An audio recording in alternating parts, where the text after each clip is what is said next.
Hello, everyone. So nice to join you again here on Inside LAFC. It's Max and Vince. We've been off for a little bit for several reasons. 4th of July was one. We had some time off here because of the gap of the holidays. I know we looked at that gap for LAFC between June 1st and June 28th, at least the league gap, and we were saying, all right, well, how are we going to fill this? I think we filled it with doing other things. Yeah. But we kept busy.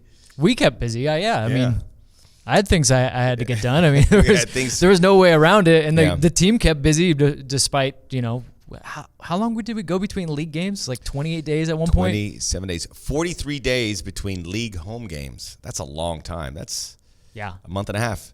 So, hey, well, this is Inside LFC. Let me remind you really quickly to please subscribe, tell a friend, leave reviews and comments. We'd love to hear from you as we're going to ramp things back up. We're getting ready for the second half of the season. A lot has happened since we last spoke to you. Just this past week, 2 games, 2 earthquakes. Yeah. Not of the San Jose variety. Not of the San Jose variety. Real earthquakes. If anyone's listening in the town of Ridgecrest, I just want to let you know we're thinking of you. I know I can't even imagine what's going through your head after being at the epicenter of this, but stand firm, and we're sending all the good vibes, maybe vibes, just the good thoughts. Yeah. But we all felt that was crazy. Yeah. I blame myself. I come back to LA and I get back-to-back earthquakes. I felt both pretty significantly. The first one I did not feel, and I was actually on a run in Long Beach and came back and everyone was like, there was an earthquake. I was literally running. Had a good pace going. I must have. I was literally running, didn't feel it. The second one for sure. I mean, that was a good roller for a minute and a half. It's interesting to see the players' takes. I mean, we didn't have any major earthquakes last season, so there's a lot of guys that this is their welcome to LA, welcome to California moment, and I don't think they liked it. I spoke to team security Paul, who was here, and he said there was 3 players here, and he told everyone to go onto the field, the performance center, because there's nothing above you, there's no glass, so that's a safe place to go. But Danilo was one of them. He said he did not feel it, and there's a couple of players who said they did. Anyhow. Classic Danilo. Just calm demeanor, center back. Classic center back. You know what else? You know what else is going on? And we can, since we haven't been on for a while, we can throw this back to our last episode. Today is the opening day of the MLS secondary transfer window. Oh. And if you have not already heard it, teams already signing players. If you have not, teams have already signed some players. There's already rumors again flying around LAFC. If you've not already heard it, please go back and listen to the past episode with John Thorrington. It will be your primer for the rest of this month. He lays out basically the whole kind of scouting strategy without going too far into detail, and basically tells you what you maybe should believe and what you maybe should kind of push aside. I'll tell you one right now. There's certain Frenchman that there's been a video made of his supposed official announcement. Just look at the number that's on the back of that jersey. It's number 10 for Hatim Ben Arfa. Oh, yeah. I'm going to go ahead and go out on a limb and say, even if we were signing him, he's not going to be wearing number 10 anytime soon. No. So, again, these are things to keep in mind when you're looking at these rumors. Start to parse out some of the details, and you can maybe, without even asking people, but you can always ask me and Max because we are obviously dialed in. You can maybe, without asking people, know that's probably not going to happen. Yeah, I would suggest listening again or listen for the first time to the John Thorrington podcast. You can find it where our podcast is found. And also just think about what LAFC has done to build their team to this point, and maybe that'll give you a good blueprint. Because, they're probably going to go the same direction, as to a kind of player, if there's a player out there. I mean, right now, maybe you fill some depth. Do you get a big featured player? I don't know. I don't think you do that. You could see players coming in. I would say this is, if we're talking outside the DP level, yes, I could see players coming in to fill depth spots. But at the DP spot where you're going to be spending money, it's going to have to be the absolute guy you want. Right guy, right moment. It's going to be someone, I guarantee you, that's not going to come out of the blue, because these guys track these players for long periods of time. Maybe it'll come out of the blue for you. Maybe for you. Oh, we're going to get Daniel De Rossi was mentioned, which obviously wasn't the case, or Anton Griezmann. And now supposedly he's retiring after everyone thought he was here. So just think that through. All right. And keep it in mind. I think what's interesting is what other teams will be doing to try and close the gap. We saw in the first window what the Timbers did. You see what maybe the Galaxy might do. You see what some Eastern Conference teams look to prop themselves above. I think that's something you watch to see, because it's all kind of with LAFC in mind at this point, because that's the bull of the woods. That's the target you're going after. We're going to talk about what LAFC did. I want to say one more thing about the earthquake. My wife made me go to Costco immediately after and lug maybe 8,000 bottles of water and also tons of batteries.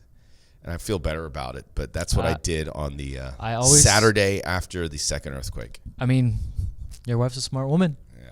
There's clearly. Guess what? She wasn't the only one who thought that when I got to Costco. Oh, yeah. I'm sure you were in Circling line around for 30 quite minutes some time. finding a parking spot. But I did get a giant jar of pickled asparagus, which I started digging into. All right. That was my reward. And my son who goes there, and he hits every sample, every little sample place. I go, really? Max, rice cakes? They have the samples for a reason. Yes, because I'm Take hitting advantage. Them all. All right. So we could look back, but I want to focus on the week that LAFC had heading into the U.S. Open Cup. We'll talk about the Portland game. We are also going to talk about Women's World Cup. Lauren Terry, LT, you know her, love her. If you don't know her, you love her work. You'll see it all the time on all the platforms here on LAFC, whether it's Instagram or Twitter or our .com. You'll see her tremendous work, which is right now LAFC is second to none. I'm not saying that because I work here. I've seen it. It's miles. They are setting the blueprint. That's why I came here. That's why you came here. Yeah. Because they're doing something different, and it's really exciting. And I think many years from now, they'll look back at what LAFC was able to do, not just on the field, but behind the camera. Yeah. And see what they could do. But she's going to talk about Women's World Cup. She was a decorated player in her day, and she's going to fix what we said. We swung and missed. We swung and missed badly. We went down together. We looked at it. We said, not enough of the core has changed. Coach brings the same players. It's never usually a good sign, in terms of repeating. And then they went and just smashed us. I mean, they did. They did. I'm happy to be wrong on this one. I was just like, okay, maybe I'm drinking that European Kool-Aid. I think when they beat France, I was like, oh, I swung and missed here. Yeah. They've got this. Every time they said something, they backed it up with panache. I mean, it was. I would say the French kind of blew it. I thought they had an opportunity. The talent there was good enough, and they just went right when they should have gone left. Yeah, when you're the Couldn't home. stay on side to save their lives. Yeah, you're the home country. Yeah, of course. You're the home country. You should have some kind of built-in advantage. But talent-wise, it looked like they had it. Otherwise, I don't think anyone anywhere near the U.S. Case in point, they win it. Really, they never trailed. What did they give up? The one goal? I think I posted their goal differential was like plus 24 in a tournament of 7 games. Eesh, unbelievable. They're better than they were 4 years ago. Yeah. LAFC is probably the only team that is playing at that level anywhere in the world. Because I was watching Copa America Gold Cup. There was nothing as fluid and as beautiful and as commanding as LAFC. Last 2 games, 11 goals. We do talk about the Colorado Rapids game. That's a blip. They lost 1-0. And then they responded in a huge way, demolishing Sporting at their place and then coming home, falling behind Vancouver, and then we're all getting nervous for a minute, and then setting a single game record with 6 goals. We knew it was coming. It's coming. And 7 goals looks like it's going to be coming at some point as well. Yeah, I mean, the one thing I said after the Colorado game, and everyone was upset, and I get it. Look, that game set up in the best way possible for the Rapids. A set-piece goal, delays. They were disrupting the game with fouls all game. I mean, they literally could not have scripted it any better.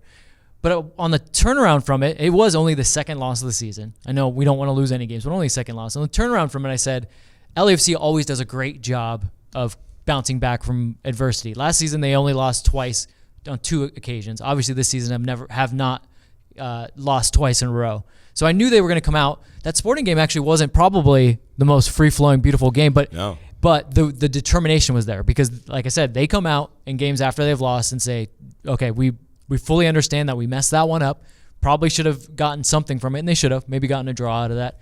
And they go, okay, this is not going to happen. One way or the other. By hook or by crook, we are going to... Good use of that expression, one of my favorites. Yeah, we are going to turn this into our advantage. And Casey was peppering them for the first 25 minutes. Casey is... I love it when these two teams play because Sporting... They push for it. I mean, they're really struggling. Maybe it was in their best interest to kind of play it a little cautious, but this is the way they play. They move forward. They press high. And, that kind of plays into LAFC's hands, where we saw Vancouver's tactics very specific and telegraphed with the 5 defenders and clogging lanes. But I love Sporting did that, and you're going to get games like that. And that was like a real fun game for me to call on YouTube TV and just fun to watch as well. I look at these 2 games too, and just the wide variety of ways they are scoring is just gives you so much optimism about what this team can do.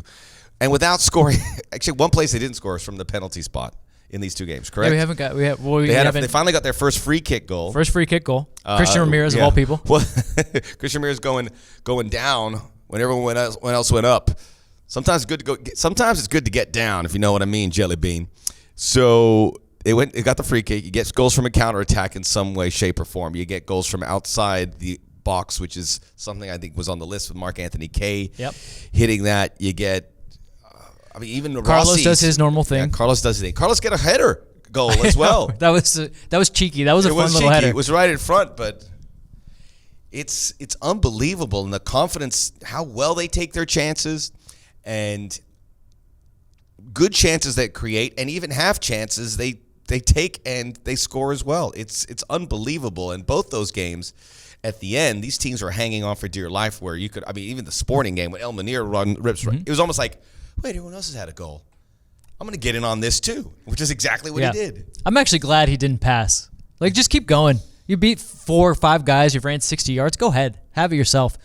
But, yeah, the thing is this, when we talked about this, and I think it gets overblown a little bit when this break came up. We're like, oh, they're just so hot right now. Will the time off slow them down? That to me, that's like it's a cliche a little bit. However, with the guys that they had out in international duty, obviously Mark comes back Sporting, and he has a decent game against Sporting, but you're now seeing these guys get back up to rhythm. So it's like, it didn't really, I guess in a way, yes, it did slow them down, but not to I think people thought they were going to fall flat. And I think they just needed to. Because that's kind of what happened last year a bit in the second half. Yeah. Right. When there was a legit international break with your best player gone for the World Cup. Here was it too, but they missed players without a doubt. Yeah. There were teams that were affected more, and which is a great situation with the MLS. So many teams have so many players in the African Cup of Nations, in Copa America, in Gold Cup, everywhere. There were players getting international call-ups. Yeah. But I think what we're seeing is they kind of, and I would look out if you're an MLS team, the dip kind of happened, and then now it's gone. I mean, that Vancouver game was fun to watch, and I was down there for like the last 5 minutes, just right on pitch side, and somebody asked this question in the post game. Said, "Looked like you guys were having a lot of fun, like you were just trying to one up each other," and it did kind of look like that. Like they were just kind of breezing the ball around, kicking around, smiles everywhere. I do remember at one point they kind of were just not doing much of anything, and Bob just kept yelling, "Passes, passes, find passes," because he was upset with them for not, like, let's keep going, like keep finding your rhythm. That's their best defense is to not let the other team touch the ball. Move the ball, get it into dangerous areas, because the deeper you can progress that ball into a dangerous area, the more you can press up as a unit. Even when you lose the ball, then what happens? Our counter press, which is the most lethal weapon we have outside of Carlos Vela. I think there's something also that's happened with the Vancouver game, because I think Vancouver earlier in the season with that victory said, all right, we look forward to playing LAFC because this could change our season, which it did for them. They got better. They were having an awful start.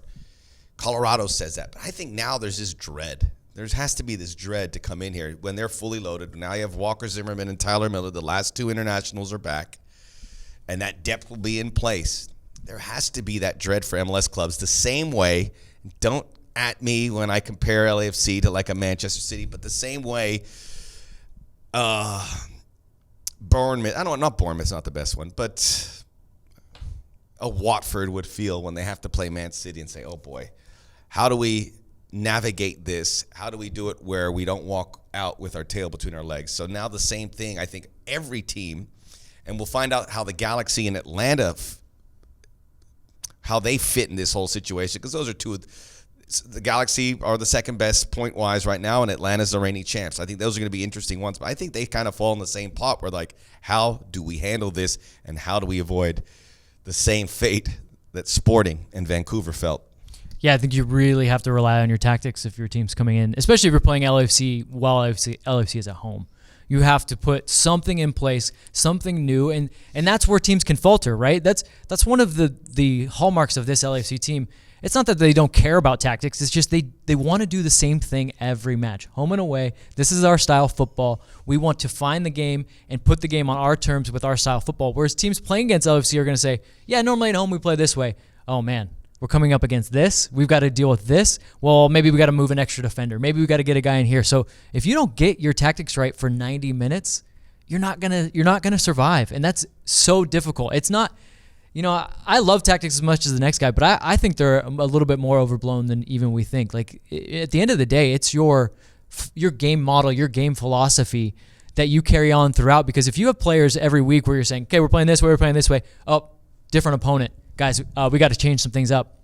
You can't expect these guys to switch. When games are decided on a matter of maybe a split-second decision, you can't expect a guy to switch on exactly what you told him every single time. And with LAFC, really, they just grind teams down. So much possession, always trying to be dangerous with the possession. It's not like we'll pass it around the side, then we'll go up the wing a little bit. No, it's we're going to go to the side to get to the middle, and then we're going to go right at and try to punch you right in the face. Tactics have been great. Finishing's been great. Scoring's been... we haven't really touched on Pablo Sisniega on this pod, so maybe we just touch a little bit because Tyler Miller is the number one. He is back, and he will take that job here. But you could not ask for more. I mean, he did have that flub against Vancouver that allowed that one goal. Other than that, and I think that's important for him. I think you almost need to feel those situations when things go so well, because against Sporting Kansas City, he saves the penalty and had this heroic game, and he's done that for the most part. But you have a guy, I think throughout this stretch, you sit there and go, wow, we have a really good keeper that's, in case of emergency, is ready to go, and a guy who is going to push Tyler. We know about Eddie, and Eddie finally made the MLS Player of the Week, Team of the Week. That was our handiwork. And lobbying every week. Walker's there, the fullbacks. I mean, Jordan and Steven Abeda-Shore, with some other guys were able to get in here over these last couple games. Tristan Blackman fantastic, has put his hand up. But Pablo Sisniega is a guy that, for two reasons that I gave you, has put this team on an even better ground, another even better platform. Yeah, maybe selfishly or sadomasochistically, I wanted to kind of see Pablo have an air and try to have to deal with it. And we finally got to see it. I think because I kept saying to people, he's been Robbie Mustoe in the booth said that. He goes, you need that because you need to have a bigger sample size to see before you rush in and say, hey, this guy could be the number one now. No, those things happen, and it's good. I think from a professional like Robbie Mustoe to say it, I was like, that's a very good moment, even though it's not something he's going to be happy about. No, he's not going to be happy. But if there's anybody that can come back from that, when you think about Pablo with his injury that we learned about with the spleen injury, also his pedigree, his mother is a sports psychologist. He talked about how she really built him up in those moments and really kind of helped him. I mean, he has that mindset. But yeah, you do want to see it. Like, I want to see a response. I want to see you get mad. I want to see you play different. Look, at pure shot stopping, Pablo has been lights out. He can't beat it. I think progressively he's gotten a little bit guilty of being a little less sharp with his feet. They're not going to like to see that. But you're right. I mean, there's a real decision to be made. I'm happy we're not. Neither of us have to make that decision. But man, that's to go from season one to where we bring in Tyler Miller and they did their homework. But this was a guy that had never started more than 2 games, and then he goes the whole season. And you say he's a bona fide legit number one to the point where he's called into the January camp. He's called into the Gold Cup. Now we have a backup on top of it that we could say, he might be just as good. I mean, this is a very, very good problem to have. We have 2 expansion teams coming in. They're probably going to have him in their crosshairs, you would think. Yeah. I don't want to put that out into the air right now. Thanks, Max. Damn it. You did it. We have Nashville and Miami. You know David Beckham listens to this podcast religiously. Hello, Dave. All right. So that's where we stand. All right, we have a lot of good stuff coming up on Inside LAFC. Ahead, we will preview the highly anticipated quarterfinal matchup in the U.S. Open Cup, the Portland Timbers. Get your tickets available. Get them now. You could sit in some really great spots there at Bank of California. Let's see if we can beat the quarterfinal record from a year ago. We got 17,000 plus. We set that record a year ago. Let's do it. Let's do it again Wednesday night. We'll have a cold one afterwards. Me, you, and Vince. Let's get ready for that. We'll preview. But up next, Lauren Terry, our videographer and content maestro, will join us to talk about the Women's World Cup. This is Inside LAFC. Tristan Blackman, tidy ball. He almost scored. Mark Anthony K from long range. K! Yes!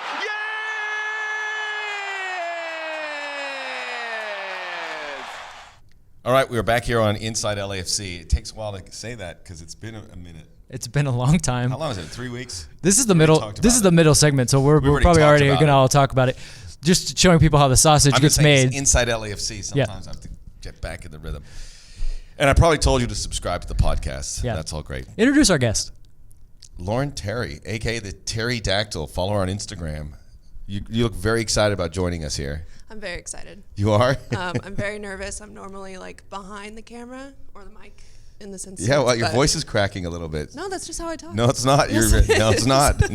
Would you relax? I'm relaxed. You're amongst friends. I'm good. Well, let's be fair. Anytime someone asks me, what do you do for a living? And I say, I work for LAFC. And they go, oh, great. What do you do at LAFC? And I say, oh, I work in digital. And they say, I love your videos. I always go, yeah, I don't have anything to do with that. I can tell you who does. I'm sure you do, Max. I can tell you who does. So if you've been to an LAFC match, you have definitely seen Lauren on the sidelines tracking goals in super slow-mo and then cutting it all up for us and making it look really good. But if you've run into me, I take credit for that. So now that we're pulled the curtain back, the reality is that people like Lauren do all the beautiful work. Beautiful content created on a regular basis. The reason we've coerced Lauren to go on, because she did not want to go on, was to talk about the Women's World Cup. And Max, I think you and I both have to admit, we swung and missed in our World Cup preview. I'll speak for both of us. We were under the impression that the Europeans were going to bring it. I thought as the tournament would go on, they'd feel more comfortable because the old adage, hey, they could sleep close to, maybe in their own beds, maybe the French could or whatever. They're close, they could see their friend. That didn't mean anything. No. The U.S. looked more comfortable as they went on. So, I guess I was angling to say the French were going to win, which I guess if any team was going to beat them, it was them. It gave them their best game. But the U.S. looked even better. I mean, you saw it 4 years ago to your. How would you compare the progress from one team to the next? I mean, I see where you guys are coming from, but I knew they were going to bring it home. I knew they were going to bring it home. Why? They always do, because they're badass. That's okay. So let's channel that, because that is I think to me what comes out is they're like a bunch of pro wrestlers. They come out and they do an interview and they talk the talk, and then they come out and they beat up Ricky Steamboat, make him bleed. That's an old dated reference. So dated. So, but both that's of us what it just is. They glazed talked over. it and they walked it, and that's impressive because some people are like, oh, here they are. Megan Rapinoe's talking about going to the White House and go, hey, one step at a time. She knew she was going to get invited to the White House because they were going to win this thing. They were previewing games way in advance. They knew they were going to go through that. I guess I was naive. Yeah. And I should just say I'm really impressed. Yeah, definitely impressed. I mean, Rapinoe did say that they were going to do it. They did it. And I think the thing that a lot of people forget is it's not just this year that they were going to bring the action. I mean, they've done it every single year for a very long time. So it's just really cool to see them, win it all. And they said that they would, and they did, and that's great. Well, you had so many people commenting on this team and on their personalities, on the way they play. But I feel like the loudest voices were the ones that hadn't watched this team. You've watched this team, and we can go back to how far you've watched this team. Let's do that. When you hear about people saying the things that they said about people like Megan Rapinoe, Alex Morgan, what was your reaction? Because you actually know these players from when they started, from how far they've come. I mean, tell us from an actual person that actually has an idea of this team. What were your thoughts? Did you love it when she was calling her shot? Yeah, absolutely. I mean, it goes back to forever ago. I mean, I've played my entire life. Soccer has been everything. One of my earliest memories is in grade school when we had to do those 3-panel cardboard projects, where you have to do something in front of the class, and the topic was who is your number? I was just making sure it was getting up a bit. Oh, okay. Who's your hero? And kids were saying my mom's my hero, my dad's my hero, my grandparents are my hero. And I did an entire report in the first or second grade on Mia Hamm. She was my hero. That is who I looked up to. And just ever since the beginning, that, I mean, I guess essentially that 99 team, they're the people that pushed me from the very beginning to kind of just keep striving for more and keep doing my best. So when this year came up, and I mean, like, people like Alex Morgan and Rapinoe have been in it for a very long time, but don't forget the greats, like, you know, the Brandy Chastains and the Mia Hamms and the Brianna Scurrys, who was my person because I'm a goalkeeper. Who's better though? Who this team's won back to the core of this team has won back-to-back World Cups. Are they better than the 99s? Because I would say that is the competition better? It is. It's better now, isn't it? It's just different. I mean, Okay. I think that just soccer, football, what have you, in the U.S. has definitely progressed over time. So it's hard to compare that 99 team to now. They're just definitely way different, but they equally bring that grit and just that like hard work that everyone was expecting. And they're both just great. They're different. Great, but different. Yeah. Who's your go-to now? Brianna Scurry, but is it the goalkeeper? Because for me, honest to God, the goalkeeper I did not know much about because obviously there's that lingering specter of Hope Solo just floating around this whole World Cup. But the goalkeeper for the U.S., obviously in that England game, that save, I mean, she was I was surprised she didn't win keeper of the tournament. I feel like they felt like maybe they've given the U.S. so many awards, so they gave it to the Netherlands keeper, who also was great. But yeah, is she your go-to now? Like who's the champ on the team for you? There's two. Wow, I didn't think you would ask that question. There's too many to choose from. I mean, obviously the I keeper. did an all-tournament team that had 9 Americans in there. Oh, okay. How's that? That's fair. That is fair. I looked at it. I was trying to be down the line. I was like, nope. You know, making a PK save is huge in any tournament, and let alone the World Cup. And it was a PK save, correct? Yeah. That's huge.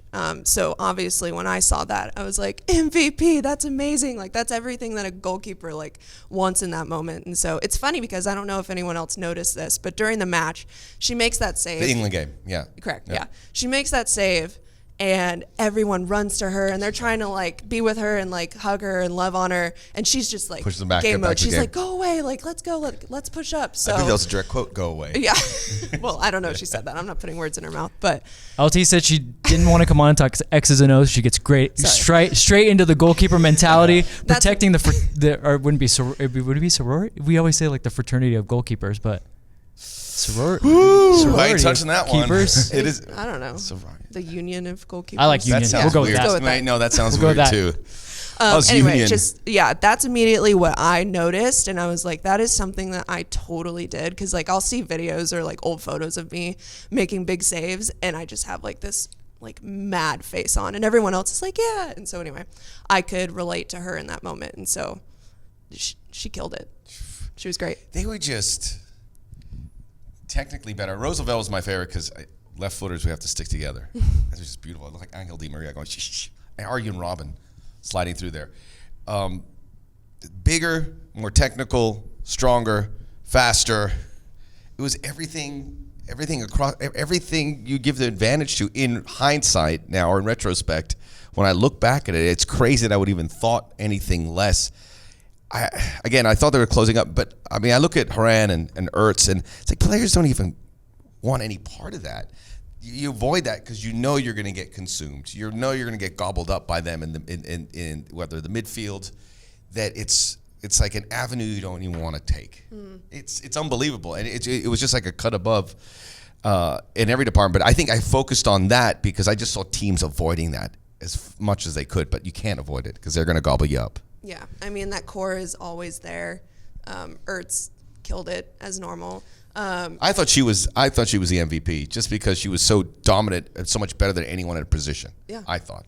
I mean, there's tons. I mean, we can make a whole list of like how many people were good.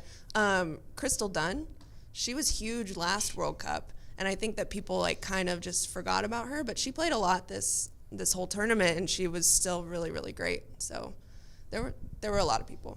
Not her normal position either. Oh, she's a forward normally. I mean, came into it as forward.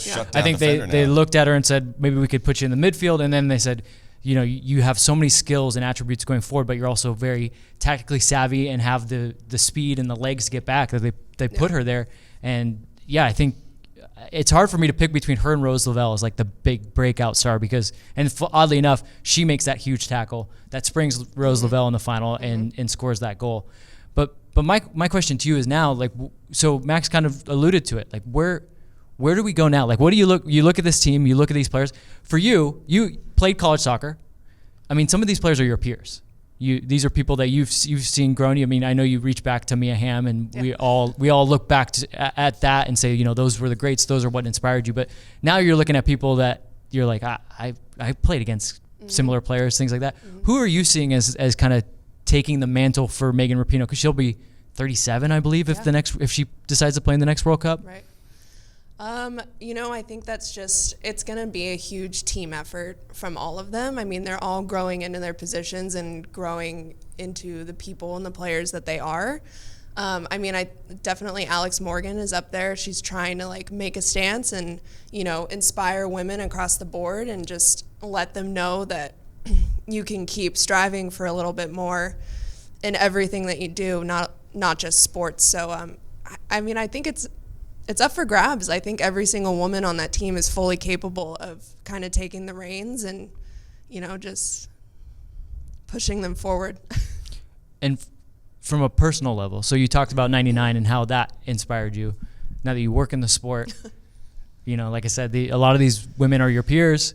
I mean, what's the story of the World Cup now going forward? Like for you, what was the story of the World Cup, and what do you what emotions, what do you feel is the story going forward for women like yourself, for everybody watching this team? You know, going into college and just growing up in general, I didn't really know what I wanted to do. I didn't know like what field I was going to be in. So when I fell in love with video and obviously played sports my entire life, I kind of just like kept wondering, you know, what's going to be the top and what can I keep doing to get to the top. And so just seeing these women's teams progress and keep winning cups and keep winning medals is truly just an inspiration, because when I start feeling like maybe I'm getting a little bit complacent, I can keep telling myself like, no, that's not where you stop. There's always a little bit more. Just keep pushing, no matter what people tell you or what you might think you're not capable of doing. These girls just truly show that like the sky is the limit. Boundaries are meant to be pushed, and you can just keep moving forward, and just there's more out there. There's definitely more for you to keep pushing towards. We've done 10 minutes, so last question. Okay, sure. Or do you want to keep going? Whatever. You're This killing flow it. is good. As nervous as you were, you're killing it. I So feel like a broken record. I think this is a good one to kind of, because look, the World Cup's great. The World Cup delivered eyeballs, everything across the board. The big question is, between World Cups, where does the women's game go? I get the impression that this really is that moment where at least some growth will happen. I think there's going to be enough people on it that will say we have to keep this momentum, whether it's through the NWSL, whether it's through new competitions. I would say that this is not the USA's fault, but the rest of the world has to do their part, because if the USA wants to get people's eyeballs, they need a rival, they need a foil, they need someone that's going to go, oh, here comes that, like the US has with Mexico or whatever. But do you see, and this is important from your perspective, because you're on a content side as well, about what we need to do to keep this visible? What needs to be done, even in small doses or in short range, to keep that momentum going? I mean, first of all, just the traction that this World Cup in particular brought to the world was huge. I mean, the viewership in that final was astronomical. So I'm definitely seeing, progress in that. I think we got to start with just supporting women. I think women got to support women. We got to go to those NWSL games. We got to go see these. I mean, yes, these girls they're stars and they played in the World Cup, but they're also playing in our hometown states as well. They're out there in America in these different cities. And we got to go out there and we got to support them and we got to cheer for them just like we would MLS, Because there's a lot of women watching MLS. There's a lot of women watching the men's game. Absolutely. And if they got that hook, I think that's a good starting point. Yeah, and we see that a lot at LAFC. I mean, there's so many women supporters that, whether they've supported soccer from the very beginning or if they're brand new to LA and they just found this team, like something with this team has clicked in females in LA, and they have this love for the game, and there's always more. There's always more to watch. So, I think it just starts with, women supporting women, but everyone's got to go watch these games. You got to support them after the World Cup. It doesn't just start there. Like 4 years from now, there's going to be another World Cup. They're starting today. That training starts now for another World Cup championship. So we just we got to keep supporting them and let them know how awesome they are. They've done their part, I think. And, yeah, support not just the women, the men. But I think they'll develop things where they will where there will be appealing games. I think that's coming. And if it's not, I'll do it. Okay. I'll do it. Lauren, you were fantastic. Thanks, guys. Thanks for having me. All right. We will continue. You can't wait for the next one, right? Yeah. Oh, yeah. We'll get you in on something. We'll get you in. More Inside LAFC. We'll be right back. We will talk about the U.S. Open Cup. Big game Wednesday night at the Bank. Not much in the forms of attack. Atuesta to Vela. Carlitos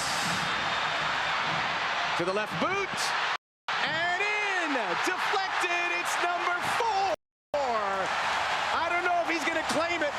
I'll let you know shortly. But I can tell you 4 unanswered goals for LAFC. And we're just in the 54th minute. Back here on Inside LAFC, Wednesday night quarterfinals of the U.S. Open Cup. LAFC, Portland Timbers. Now, with this game, this will be the team the LAFC has faced the most. It'll be 6 games. Yeah. One more than Real Salt Lake. Wow. They Max with the 5 times. stats. Look at you. Wait, they would have played at Real Salt Lake, so if they played them 4, they'll play them 5 times at the end of this season. So those 2 teams, way ahead of the Galaxy, by the way. Correct. They have 3 meetings. So they've got to meet the Galaxy in U.S. Open Cup play or the playoffs, which they almost did, but Portland smashed the Galaxy Smashed. in the round of 16. So the Timbers are playing well, but they've been beaten soundly by LAFC in the 2 games, including what has to be the biggest bruise of the campaign, losing at their home opener at Providence Park 3-2, a game that really LAFC had and took by the scruff of the neck. So I will start with this. LAFC's start to the season, and both these teams had busy schedules coming in, and afterwards, LAFC has to be in Houston for a game Friday. Yes. Which is crazy because they're playing Wednesday here. So everyone had to navigate it, and I know Portland rested a lot of guys for their game at Yankee Stadium on Sunday. Now they get ready for this one. They played Valeri, they played Brian Fernandez, they played Sebastian Blanco. Will all those 3 start? I don't know. So, I mean, this is a big point, but the reason I bring this up is because LAFC, now that they have this huge gap in the league play, they can put a lot more eggs in this basket, correct? yeah, I was actually kind of looking at this and wondering about it because the start that Portland had kind of forces them into it's do or die in almost every match that they play in from here on out. Whereas LAFC can say, yeah, we have to go to Houston, and we respect all competitions, but I would assume that they're saying, yes, we have to go to Houston, but this is the game for this week. This is the knockout, winner take all. Houston, we can get there when we get there, but we're going to put our full players in. Because like you said, the Timbers were in New York. They played that's an A team. Yeah. Whereas LAFC against Vancouver got to rest some guys, Jordan Harvey, Stephen Betashore, Latif Blessing, who very much needed a rest. He's been everywhere on the pitch. The revolving forward situation, you can bring Christian Ramirez back, who has been a regular at that position for most of the season. But to me, yeah, Wednesday would be the day that this will be your A lineup, and all the stops will be pulled out with any substitutions. There will be no one being held back because we have a game 2 days later. Whereas Portland, look, I think that they're going to look at it probably the same way. But it's got to be in the back of their head that every point we drop in MLS is keeping us that much farther away. Because as of right now, they are below the playoff line. They have games in hand. I would say I'm not a fan of games in hand. A lot of home games and games in hand, but those are what ifs, right? Yeah. It's dangerous. Portland's in a very precarious situation. They've playing better here as of late and getting to go to New York and winning and actually ending, I believe, was a 12-game unbeaten streak for NYCFC. Mm-hmm. That is significant. That puts them in a much better frame of mind here. With Brian Fernandez taking one shot in that game. Yes. And does Brian Fernandez, look, he's been great, but they put a heavy burden on his shoulders since he arrived. He's 24. He can take it. He wants to play. He kind of reminds you a lot of Carlos Vela, at least in these early stages, that he's like, this is my club. I want to win. I want to play all the time. Seems like a great teammate, and he gets along with Wells. I think they really hit it. They paid. You had to pay a heavy price to get him, but it seems like it was worth it right now. But does he go now? Does Valeri go start from this game and do it? I would imagine so. Portland hasn't won a U.S. Open Cup. That's there, and this is, we keep talking about 3 wins away from a Open Cup. Portland's got to be saying that and saying, look, we got to make the playoffs, but if we can slip in, we're a dangerous team. It's so congested right now, but there's a lot of games to play, but it's so congested you don't know what's going to happen with the games in hand. But you're 3 wins away, so to me it makes it a very fascinating setup. I can't wait to see the lineups for both teams, but again, Portland has to tread a little bit lightly here, I think. Yeah, but again, I feel like it's just in the back of your mind. Yeah, I think it's going to be strength on strength. Good. You look. That's the way we like it. Yeah, that's the way we like it. That's what I was trying to get at. It's important. It's a big game for them. But you're right. I mean, so Brian Fernandez come in the league and he's been nothing short of spectacular. Set a new record. His first 5 appearances, 5 goals. Has just 1 shot in that New York game. I don't know. Does that mean is he looking ahead? Is he feeling the high usage rate? It's one thing when a player doesn't score, but when his shot totals are down, that's different. And the way that this team plays, where basically they're going to say, okay, we got 7 guys behind the ball at all times. I mean, really, they go 4 in the back, 3 in front of them, and then they'll let Valeri kind of float and let Brian Fernandez pick his spot so that they can just kind of get out and run, because they have a guy in Brian Fernandez that he can take you 1v2. I mean, especially if Valeri's the one feeding him the ball. But man, he's had to do a lot of hard running because they're not possession oriented. It's not like he's doing these are little 10, 15-yard runs. We're talking 20, 25-yard hard runs. And I think that's going to be the way forward for them again. Because we've seen it every time a team, and they did it. Actually, we saw it in the second game of the season. It's funny that Portland 2 years in a row has thought, hey, maybe we could be more possession oriented. We'll come out a little bit, and they just got smacked. LAFC's put 7 goals on them in 2 games, home and away combined. So this is Portland has they've tried that tactic and it didn't work out, and they were, like many teams, unable to stem the tide that is LAFC. Well, it's interesting when they play like precarious, where they're like we'd be like a pragmatic mix of both, where we kind of go forward. LAFC takes care of business. When they go one extreme to the other, that's when LAFC has a little bit of problems. So if they're gonna keep those 7 guys back and make LAFC kind of pass around them and move them, they can be very dangerous on the counterattack. And then in that second game at home, when Portland decided we're going for it, just throw it out, let's just go, and they just bombed forward. Yeah. They gave it everything they had. They gave LAFC some problems, but we counterpunched. Yeah. And, Latif got that goal, that third all-important third goal. I always talk about it. It seems like if LAFC gets the third goal, it is the most important goal in the entire match. It's an interesting dilemma for Portland because, look, you have the horses to go for it, but I think when this was a road game against New York City, and they get the victory. I think they conceded 65, 66% of possession. I imagine certainly playing at LA, they'll be fortunate to get an early goal, and that could change things. You can't rely on it, but they'll be hoping to imitate what they did there. But who's to know? Even if you get the early goal, we've seen from LAFC, they're not gonna. That's not going to discourage them. They'll find an opening somewhere, as they did against the Whitecaps. And I'd say I put Portland above, and they've rotated their players, so they'll be in a good position in that way. But LAFC finds a way. Yeah, I don't think it's one of those things where I wouldn't say that they like take a deep breath when they give up the goal, but I feel like then they give up one goal, they just think, okay, this gives us even more impetus to go forward. We've got to really go for it now, guys. We can't. There's no way we're just going to win this game 1-0 because that's already out the window. So, guys, let's go for it. Let's do it. I mean, we saw it against Vancouver, and I think the Vancouver is just a kind of a fluky one. But early in the season, we went down against Sporting. We were able to flip that. There's been a few games where they've said, 1 goal doesn't matter. We know we're going to get our chances. We just need to finish them. All right. So there you go. Wednesday night, make sure you get your tickets if you haven't already. I'll be calling the game with Lori Lindsay if you have ESPN Plus. But get to the game Wednesday night. You don't know what's going to happen in the semifinals. May have to hit the road. But if they can get by this Portland team, you have left. You've got New York City, Orlando. You have New Mexico, Minnesota, St. Louis. You have Minnesota's playing New Mexico. I don't know. There's a shot here. This looks like one of those kind of final before the final type games. So this is, and I don't think this is what the competition wants. This is what the competition wants. I mean, the Open Cup didn't know it at the time, but now if they look back on that game, that Portland LAFC game, they have to be seeing the little skirmishes and going, yeah, this is what we want. We need some heat. We need some fire in these matchups.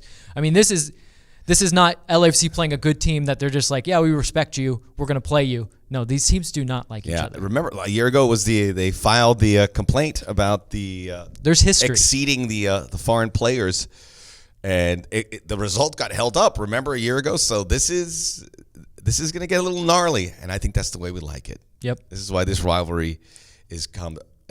It's obviously Galaxy's number one, but this Portland one has grown organically to be a really good, nasty rivalry. I love it, and you get to see it on Wednesday night. That's it for Inside LAFC.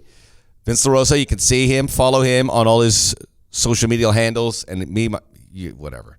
Just tell everyone about Hopefully this you know us podcast. by now. Yeah, you know us. We're family. All right, we'll see you next time here on Inside LAFC.